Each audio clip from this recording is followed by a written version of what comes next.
மலையகத்துல மார்கழி மாதம் அப்படின்னு சொன்னாலே பஜனை அப்படின்ற மாதிரி தான் இந்தியாவுல சில இடங்கள்ல, குறிப்பா இலங்கையில இருந்து இந்தியாவுக்கு போனவங்க இந்த பஜனை அப்படின்ற விஷயத்த இலங்கையில மலையகத்துல நாங்க செய்யற மாதிரியே அதே பாரம்பரிய வழக்கத்தின் அடிப்படையில அவங்களும் செய்யறாங்க.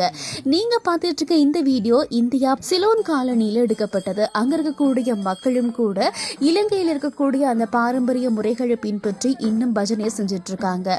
அது மட்டும் இல்லாம இப்போல இருந்து கிட்டத்தட்ட ஒரு 50 வருஷங்களாக இந்த பஜனையை அவங்க செய்துட்டு இருக்கதாக சொல்றாங்க. நம்ம எப்ப இருந்து இது திருவிழா ஃபாலோ பண்றோம்? நான் ஒரு 20 வயசுல இருந்து பண்றேன். இப்ப 76 எங்க அப்பா பண்ணாரு, அதை நான் வச்சு நான் பண்ணிக்கிட்டு இருக்கேன். இப்ப வால்பாறைல எப்படி இது பண்ண ஆரம்பிக்கிறீங்க?